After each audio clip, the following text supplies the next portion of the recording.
اکرم صلی اللہ تعالیٰ علیہ وآلہ وسلم نے فرمایا جو بندہ بھی قرب الہی کی نیت سے رمضان میں نیکی کا طلبگار ہوگا، فرمایا وہ اگر نفل نیکی کرے گا نا تو اللہ تعالیٰ اسے فرض کے برابر ثواب عطا فرمائے گا۔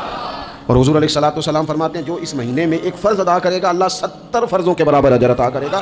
اپنے ذہن میں ایک بات بٹھائی جائے، ذہن میں یہ بات بٹھائی جائے کہ یہ نا برکت والا مہینہ ہے، اس میں میرا ثواب بڑا ضربوں کے ساتھ آگے بڑھے گا۔ ایک ذہن بنایا جائے اور پھر ثواب اکٹھا کرنا شروع کر دیا جائے، پھر وہ ترتیب بنا لی جائے، کاروباری نہیں، روحانی ترتیب، کاروباری نہیں، نئے سے نئے اسٹال نہ تیار کیے جائیں، مہنگائی کیسے کرنی ہے اور کس طرح کر کے کن چیزوں کی آج کل مانگ ہوگی، کس ترتیب سے سودا پہلے ہی خریدنا ہے، مہنگا کیسے کرنا ہے، اللہ معاف کرے مصنوعی قلت کیسے پیدا کرنی ہے، کمائی کیسے کرنی ہے۔ رمضان کے اندر جناب لوگ ساری ترتیب لگا کے، ساری، میرے ایک دوست ہیں میڈیکل کے شعبے سے وابستہ ہیں، تو مجھے کہنے لگے کہ ڈاکٹر بھی اپنی روٹین بدلتے ہیں اور معدے والی ساری دوائیاں بھی اکٹھی کر لیتے ہیں کیونکہ رمضان آنے والا ہے، یہ زیادہ لوگ استعمال کریں گے۔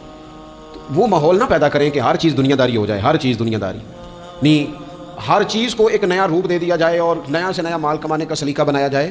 میں اکثر کہا کرتا ہوں کہ رمضان تو اس لیے تھا نا کہ اس میں کم کھانا ہے، تھوڑا کھانا ہے، لیکن اگر بندہ کہے کہ میں نے صبح کا چونکہ کھایا نہیں لہٰذا شام کو اتنا کھانا ہے کہ ہفتے سے پہلے ڈاکٹر کے پاس بھی جانا ہے، میں نے وہ سارا پوری کر دیا روٹین، تو پھر وہ مقصد کو نہیں نہ سمجھا، پھر اس نے اس خوبصورتی کو نہیں پایا جو خوبصورتی اس کو دین دینا چاہتا تھا۔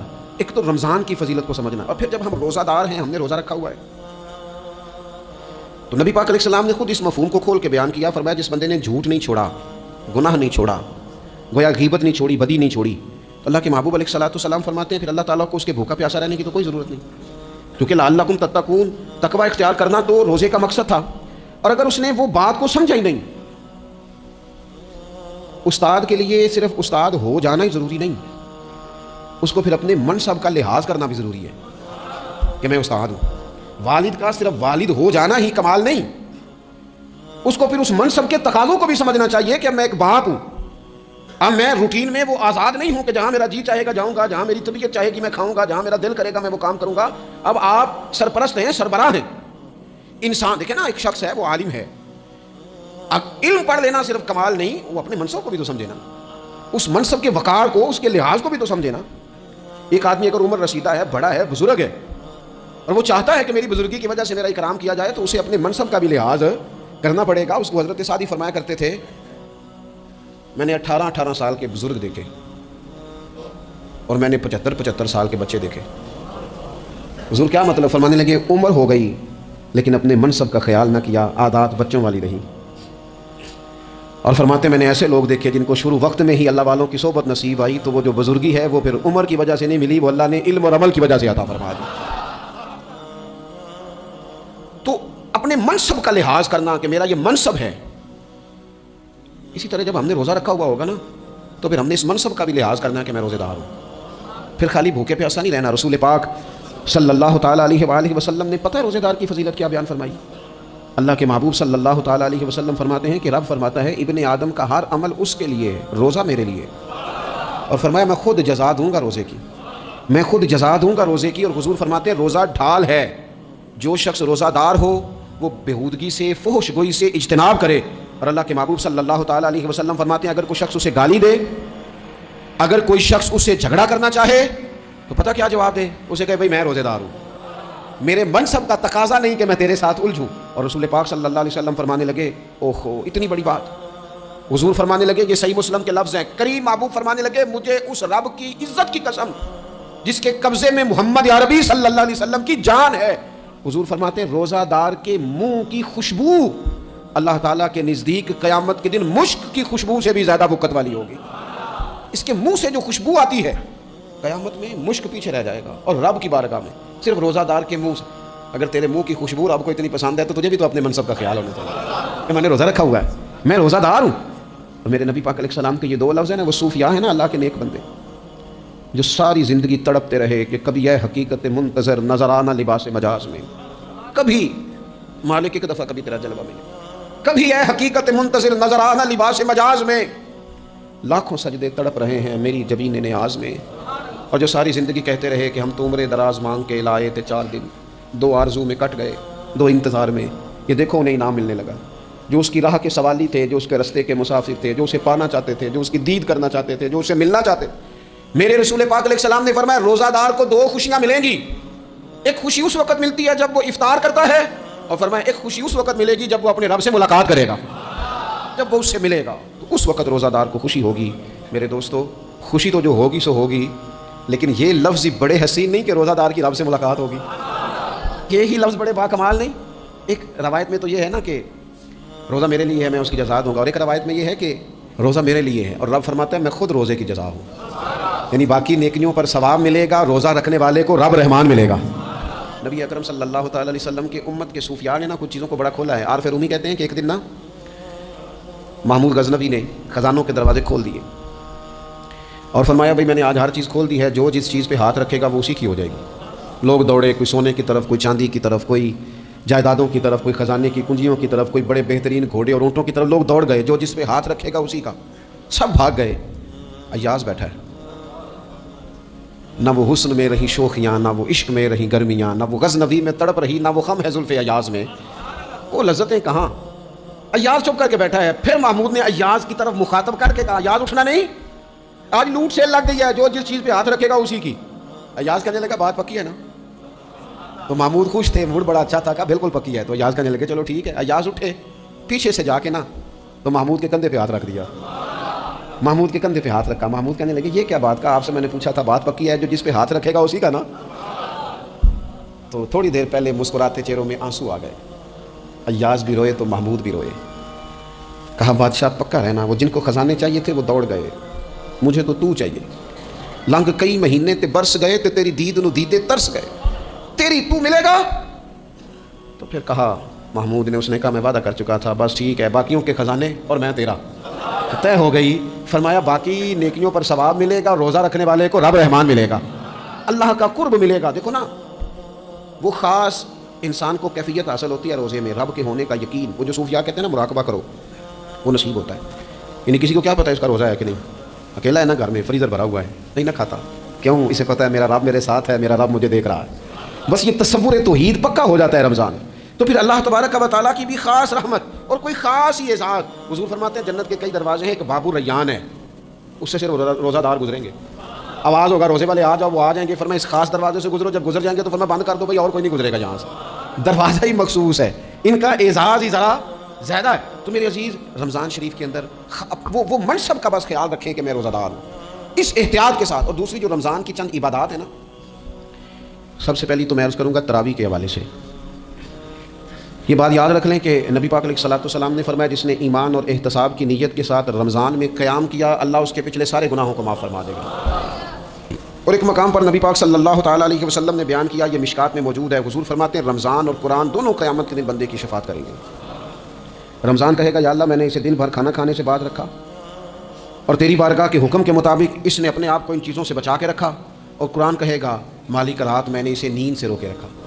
کیا مطلب؟ اس نے کھڑے ہو کے عبادت کی، اگرچہ اس سے مراد شارحین حدیث نے تراویح بھی لیا ہے، تہجد کی نماز بھی لیا ہے، صلاۃ اللیل بھی لی ہے، لیکن میرے عزیز یہ خاص ربط ہے قرآن مجید کے ساتھ تراویح کا۔ مسنون ہے رمضان کی راتوں میں قرآن مجید اور تراویح کا پڑھنا۔ اگر تھوڑی سی نا طبیعت میں صرف تبدیلی پیدا کی جائے، میں نے دیکھا ہے کہ جو لوگ کہتے ہیں نا میرا وقت بڑا قیمتی ہے، بڑی ساری جگہوں پہ آپ کو بیٹھنا پڑتا ہے، بیٹھیں آپ 2 گھنٹے بیٹھیں، 3 گھنٹے بیٹھیں۔ میں نے دیکھا ہے لوگ جاتے ہیں کسی دفتر میں تو رات کو چلے جاتے ہیں، اس علاقے میں کھڑے ہیں، پاسپورٹ کے دفتر کھڑے ہیں، شناختی کارڈ کے دفتر کھڑے ہیں، امیگریشن کی لائنوں میں کھڑے ہیں۔ کچھ ذہن تو بنائیں کہ میں نے رات کھڑے رہنا ہے اور اپنے رب کی عبادت کرنی ہے۔ تراویح کو ذرا ذوق سے آپ اگر تھوڑا ارادہ کر لیں گے نا، یعنی کوئی ایسا مشکل کام نہیں۔ میری تو رائے یہ ہے کہ پہلے 3-4 دن ذرا جم کے ذہن بنائیں اور تھوڑا سا نا روٹین کو بدلنے کی کوشش نہ کریں۔ جس امام صاحب کے پیچھے تراویح شروع کریں، کوشش کریں ساری وہیں پڑھیں۔ روٹین بدلنے سے بھی سستی آتی ہے، ایک دن یہاں گئے 2 دن وہاں گئے، تو یہ روٹین بدلنے سے بھی بعض اوقات سستی آتی ہے۔ کوشش کریں ایک جگہ پہ قرآن شریف سننا شروع کریں اور پھر پورا قرآن مجید وہیں پہ سنیں اور تھوڑا ذہن بنائیں۔ میں نے دیکھا ہے ہمارے استاد صاحب اس طرح کیا کرتے تھے کہ بہت تھوڑا کھانا افطاری کے وقت، تھوڑا، اور ان سے کہا جاتا آپ بزرگ آدمی ہیں، اتنا کم کھانا کیسے نظام چلے گا؟ تو فرماتے تھے میں 1 چپاتی اور آدھی چپاتی کھا لوں گا لیکن تراویح کے بعد، اب اگر زیادہ کھانا کھاؤں گا تو طبیعت میں سستی آئے گی، میرے لیے کھڑا ہونا مشکل ہو جائے۔ سادہ سا کھانے کے ساتھ افطاری کی جائے گی اور تراویح کے لیے اپنے آپ کو ذہنی کہاں ٹائم ملتا ہے سارا سال قرآن پڑھنے سننے کا، یہ تو اللہ نے موقع عطا فرمایا ہے۔ تو تھوڑا سا اگر دلچسپی پیدا کی جائے، بڑا سونا قرآن مجید پڑھا جاتا ہے مساجد میں، بچے بڑی خوبصورتی سے، اللہ کا شکر ہے جگہ جگہ پہ، اور مساجد کے علاوہ بھی میں نے دیکھا ہے ہم سے لوگ مطالبہ کرتے ہیں کہ ہماری فیکٹری میں رات کو بھی کام ہوتا ہے، اتنے سارے ورکر ہیں تو بچہ کوئی مل جائے قرآن شریف سنائے، فلانی جگہ بھی اتنے لوگ ہیں تو اگر موقع مل جائے، تو اگر تھوڑا ذہن بنایا جائے، شوق پیدا کیا جائے تو اللہ تعالیٰ فضل فرماتا ہے، انسان کو طاقت ملتی ہے کھڑے رہنے۔ ایک تو تراویح روزہ تراویح، اور تیسری بات ہے سحر اور افطار۔ یہ جو سحری اور افطار، یہودی جو تھے نا وہ سحری نہیں کرتے تھے، سحری کا نام و نشان نہیں تھا، روزہ رکھتے سحری نہیں کرتے۔ تو نبی پاک صلی اللہ تعالیٰ علیہ وسلم نے فرمایا ہمارے اور یہودیوں کے درمیان فرق ہی سحری کا ہے، اور نبی پاک صلی اللہ تعالیٰ علیہ وآلہ وسلم نے فرمایا سحری کھایا کرو، سحری کھانے میں برکت ہے۔ اور اگلی بات سننی آپ نے تو خوش ہو جانا ہے، سحری کو معمولی نہ سمجھے، سحری کرنا عبادت ہے۔ ہاں آپ مت سمجھیں کہ میں روٹی کھا رہا ہوں، یہ تو میرے سامنے دہی رکھا ہوا ہے، یہ تو سالن رکھا ہوا ہے، یہ تو اچار رکھا ہے، تو چپاتیاں رکھی ہیں۔ سحری کھانا عبادت ہے۔ آپ صبح اٹھے، آپ کی تو روٹین ہی اور تھی، تو 7 بجے کھاتے تھے، 9 بجے کھاتے تھے۔ یہ جو آپ صبح کھا رہے ہیں اٹھ کے سحری میں، اپنی مرضی سے تھوڑی کھا رہے ہیں، یہ تو کسی کے کہنے سے کھا رہے ہیں، یہ تو کسی کے بٹھائے بیٹھے ہیں۔ یہ جو سحری کا لنگر ہے یہ رب رسول کی رحمت کے ساتھ عطا ہوتا ہے، یہ کرم ہے، یہ اللہ رسول کے بٹھائے بیٹھے ہیں۔ کیا میرے رسول پاک صلی اللہ تعالیٰ علیہ وآلہ وسلم نے بات کھولی ہے، ترغیب و ترہیب میں حدیث ہے، اللہ کرے یہ کبھی چسکا لگ جائے، یہ والا مزہ آ جائے، تو پھر تو گھر میں دسترخوان نہیں بچھا ہوا ہوگا، پھر تو رنگ ہی کوئی اور ہوگا۔ حضور فرماتے ہیں اللہ تعالیٰ اور اس کے فرشتے سحری کھانے والوں پر رحمتوں کا نزول فرماتے ہیں۔ کھائی روٹی جا رہی ہے، پکا ہوا کھانا ہے، لیکن حضور فرماتے ہیں رب بھی رحمتیں فرما رہا ہے اور اللہ کے حکم سے فرشتے بھی رحمتوں کا نزول کر رہے ہیں سحری کھانے والوں پر۔ تو خوب توجہ سے، ذوق سے، شوق سے۔ اور پھر جو افطار کا معاملہ ہے، حضور فرماتے ہیں جب روزہ کھولنے والا روزہ کھولتا ہے تو جو دعا مانگتا ہے رب قبول فرما لیتا ہے۔ یعنی افطار کا وقت ایسا ٹائم ہے جو دعاؤں کی قبولیت کا وقت ہے۔ افطار کرنا بھی ہے، کرانا بھی ہے۔ مہنگائی ذرا عروج پہ چلی گئی ہے، میں بار بار کہتا ہوں، مجھ سے نا لوگ دعا کے لیے مجھے کہتے کہتے اپنے کئی دکھ بتا دیتے ہیں۔ تھوڑا سا نا افطاریاں مہربانی فرمائیے گا سیاسی نہ کیجیے گا۔ وہ جن سے مال لیتے ہیں، وہ جن کو مال دیتے ہیں، وہ جن سے ووٹ لینے ہیں، وہ جنہوں نے ووٹ لینے ہیں، اس بنیاد پر سحر افطار کے بندوبست نہ کریں رضا الہی کے لیے۔ میرے محبوب فرماتے ہیں جس نے رب کی رضا کے لیے کسی کو افطار کرایا، جتنا ثواب اللہ روزہ رکھنے والے کو دے گا اتنا افطار کرانے والے کو بھی عطا کرے گا۔ اور ایک حدیث تو آپ پڑھیں گے تو جھوم جائیں گے، سنیں گے تو خوش ہو جائیں گے، المعجم الکبیر میں موجود ہے۔ نبی پاک علیہ السلام فرماتے ہیں جس نے حلال کھانے اور حلال پانی سے کسی کا روزہ افطار کرایا نا، ذرا دیکھنا غریبوں کے گھروں کو جھانکنا، ذرا اپنے عزیزوں میں ایک نظر دوڑا لینا، ذرا رمضان کی نیت کر کے رمضان سے پہلے ہی غرباء تک راشن پہنچا دینا، ان کی فکر دور ہو جائے، وہ پہلی شام ہی اپنے بچوں کے ساتھ آسودہ حال ہو کے بیٹھے۔ دیکھ لینا یہ نہ ہو کہ ایک بھائی کھول کے کھا رہا ہو اور دوسرے کے بچے منتظر ہوں کہ آج سحر افطار میں کیا کرنا ہے۔ اپنے گلی محلے میں دیکھ لینا، ہم اس رسول کے ماننے والے ہیں جنہوں نے فرمایا میں اسے مومن ہی نہیں جانتا جو پیٹ بھر کے کھائے اور اس کا ہمسایہ بھوکا رہ جائے۔ تھوڑا سا اپنے ارد گرد نظر ڈال لینا۔ المعجم الکبیر میں حدیث موجود ہے، اللہ کے پیارے رسول صلی اللہ تعالیٰ علیہ وسلم نے فرمایا جس نے حلال پانی سے، حلال روٹی سے کسی کا روزہ افطار کرایا تو فرمایا فرشتے اس بندے کے لیے رمضان کے دنوں میں، رمضان کی گھڑیوں میں دعا کرتے ہیں، اور جناب جبریل امین اس کے لیے شب قدر کی رات دعا کرتے ہیں۔ حضرت جبریل شب قدر میں دعا کریں گے خاص رات، یا اللہ اس بندے پر فضل فرما، اس نے تو غریب آدمی کو افطار کرا۔ یہ ایک عبادت ہے، اس عبادت کا خیال کریں۔ پھر اعتکاف آئے گا، رمضان کے آخری 10 دنوں کا اعتکاف۔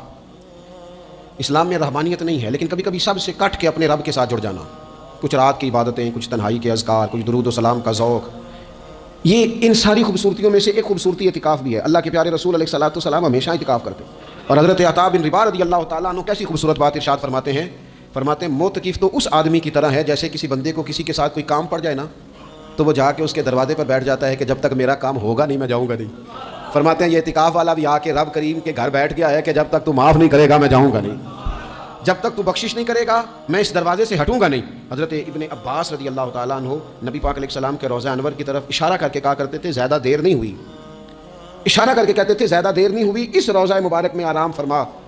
رسول رحمت علیہ السلام سے میں نے اپنے کانوں سے سنا ہے، اور جب یہ بات ارشاد فرماتے تھے تو روتے بھی تھے۔ فرماتے ہیں میں نے خود نبی پاک علیہ السلام سے سنا ہے کہ جو شخص اللہ تعالیٰ کی رضا کے لیے ایک دن کا بھی اعتکاف کرے گا نا، اللہ تبارک و تعالیٰ اس کے اور جہنم کے درمیان 3 خندقوں کی آڑ بنا دے گا، اور فرمایا ان کی مسافت زمین و آسمان سے بھی زیادہ ہوگی۔ یہ 3 خندقیں اتنی بڑی جن کی چوڑائی زمین آسمان سے بھی زیادہ ہوگی، ایک دن اعتکاف کر لے تو اللہ اس بندے کو دوزخ سے اتنا دور فرما دے گا۔ بہت سارے لوگ ہیں جن کو بڑا ٹائم ملتا ہے چھٹیاں گزارنے کے لیے، کبھی کسی سیاحتی مقام پر، کبھی کسی سیاحتی مقام پر، خرچہ بھی مل جاتا ہے، کام بھی ہو جاتا ہے، سارے سلسلے بن جاتے ہیں، بڑی بڑی جگہوں پہ لوگ جا کے ٹائم گزارتے ہیں۔ تو ایسا نہ ہو کہ 10 دن اللہ کے گھر میں بھی گزارے جائیں۔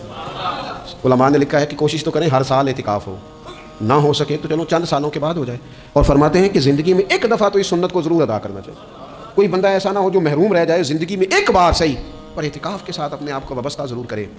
رمضان المبارک کے اندر آخری اشرا شب قدر کی تلاش کا اشرا ہے۔ اللہ کے پیارے رسول صلی اللہ تعالیٰ علیہ وسلم ان 10 دنوں میں خود بھی عبادت کرتے تھے اور گھر والوں کو بھی جگایا کرتے تھے، اور اپنے اہل خانہ کو تاکید فرماتے تھے کہ اٹھو اٹھو، آگے بڑھو، یہ آرام کرنے کے دن نہیں ہیں.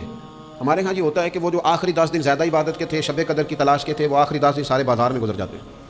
کپڑے سلوائے جا رہے ہیں, کپڑے خریدے جا رہے ہیں, جوتے خریدے جا رہے ہیں, واپس کیے جا رہے ہیں, دوبارہ لیے جا رہے ہیں, سفر ہو رہا ہے, آنا جانا ہو رہا ہے, عیدیاں بٹ رہی ہیں.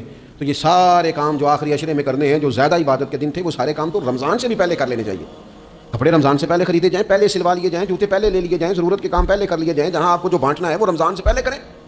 وہ مفت کی اپنے دل کو مطمئن کرنا کہ اب میرے پاس یہ بڑے میں خیر کا کام کرنے نکلا ہوا ہوں, میں عیدی بانٹنے جا رہا ہوں, یہ پہلے بانٹنے تھے. یہ عجیب بات ہے کہ جو زیادہ وقت مسجد میں گزارنے کا ٹائم تھا وہ سارا ہم نے ضائع کر دیا. وہ ادھر ادھر بازاروں کی نظر ہو گیا, میل ملاپ کی نظر ہو گیا. تو اگر چیزوں کو مرتب کیا جائے, میں تو دوستوں سے کہا کرتا ہوں, زکوٰۃ کا حساب, صدقات کا حساب, صدقات فطر کا حساب, جتنے بھی روٹین کے کام ہیں اس کو کوشش کریں رمضان شریف سے پہلے آپ ترتیب دیں. آپ ان چیزوں کو پہلے سے مرتب کریں تاکہ وہ بہترین ہو جائیں. ہم تو اس دین کے ماننے والے ہیں جہاں نیت کرو تو اجر شروع ہو جاتا ہے. آپ رمضان کی نیت سے جو آج خرچ کریں گے اس کو اللہ تعالیٰ رمضان کے ثواب کے برابر ہی اجر عطا فرمائے گا. لیکن وہ ہم نا کچھ لوگ بڑا ایک صاحب مجھ سے کہنے لگے جی میں نے سنا ہے صدقہ فطر آخری عشرے میں ہی دینا چاہیے. میں نے کہا آپ کا پروگرام تب دینے کا, اس لیے آپ نے یہ گاڑا کر کے سن لیا, ذرا اس کو آپ نے زیادہ غور سے سن لیا ہے. آپ جب ضرورت محسوس کریں, جب آپ سمجھیں کہ کسی کو ضرورت ہے, ضرورت کے وقت کوئی چیز کام نہ آئی تو پھر کب جا کے کام آئی. تو میری آپ سے یہ اپیل رہے گی کہ پہلے سے چیزوں کو مرتب کریں, معاملات کو پہلے سے طے کریں. وہ لوگ بڑے اچھے ہوتے ہیں جو وقت پر منصوبہ بندی کرتے ہیں, جو چیزوں کو ٹائم پہ مرتب کرتے ہیں. وہ ٹائم جو ہمارا بالکل اللہ کی بارگاہ میں حاضری کا ہے, عبادات کا ہے, اگر وہ سارا گاڑیوں کی نظر ہو جائے گا, اسفار کی نظر ہو جائے گا, تو ہم نے حاصل کیا کیا. ایک بات آخر میں بڑے درد کے ساتھ آپ کی خدمت میں عرض کرنی ہے, ہر سال کہتا ہوں, اس سال بھی کہوں گا, ذاتی اخراجات کو کچھ کم کیا جائے. ذاتی اخراجات نہ کچھ لوگوں کے بہت زیادہ ہیں, ان کے اپنے لباس کے, کپڑوں کے, اور وہ اخراج میں نے پچھلے جمعے بھی کہا تھا, اسلام ذبائش کی اجازت دیتا ہے, نمائش کی اجازت نہیں دیتا. نمائش والے کام اگر تھوڑے چھوڑ دیے جائیں کچھ بھی نہیں ہوتا. میں تو شاید اگر میں سینکڑوں کہہ دوں تو غلط نہیں ہوگا, لیکن بیسیوں تو لوگ ایسے ضرور ہوں گے کہ جو عید ساری سو کے گزارتے ہیں, سارا دن سوئے رہتے ہیں. پتہ نہیں وہ اتنے مہنگے مہنگے کپڑے کس لیے خریدتے ہیں. عید کی نماز بڑی سو گئے, اور بھائی آپ کا فون بند تھا جی میں سو رہا تھا جی, تو بھائی وہ جو آپ نے 1.5 مہینہ درزی کے پاس آنا جانا لگایا وہ کس مقصد کا, رات کوئی پہننا تو پرانا جوڑا پہن لیتے. ایسی مصیبت کیا بنی ہوئی, اتنے مہنگے کپڑے خریدے, اتنا مہنگا جوتا لیا, اور دن سارا سو کے گزار دیا. ذاتی اخراجات کم کریں. پتہ کیا ہے, فرق بہت بڑھتا جا رہا ہے, بہت بڑھتا جا رہا ہے. یعنی ایک جگہ پہ چیزیں پڑی ہیں, خراب ہو گئی ہیں, کھانے کا ٹائم نہیں, پہننے کا ٹائم نہیں, اور ایک جگہ وہ ہے کہ جہاں لوگ دوائی کو ترس رہے ہیں. گندم امیر شہر کی ہوتی رہی خراب, اور بچی کسی غریب کی فاقوں سے مر گئی. اور کسی نے کہا تھا کہ غریب شہر تو فاقوں سے مر گیا, لیکن امیر شہر نے ہیرے سے خودکشی کر لی, اللہ معاف فرمائے. تو بہت ساری جگہوں پہ لوازمات زیادہ ہیں, اخراجات زیادہ ہیں, تکلفات زیادہ ہیں. اس رمضان میں مہنگائی کا جو زور ہے, حالات کی جو سنگینی ہے, اور تھوڑا پیچھے جائیں تو غریب علاقوں میں جس قسم پرسی کے ساتھ لوگ اپنا وقت بتا رہے ہیں, اگر صرف امیر لوگ اپنے کچھ ذاتی اخراجات کو کنٹرول کرنے میں کامیاب ہو جائیں تو بڑے سارے لوگ ایسے ہیں جن کے لیے وہ خوشیاں بانٹنے کا ذریعہ بنیں گے, اسباب. اور ویسے بھی زندگی سادہ کریں, آسان ہو جائے گی. زمین پر چلیں, آپ محسوس کریں گے کہ زندگی بہتر ہو گئی ہے, آسانی والی ہو گئی ہے. اللہ کی بارگاہ میں دعا کرتا ہوں اللہ تعالی ہم سب کو سمجھ نصیب فرمائے.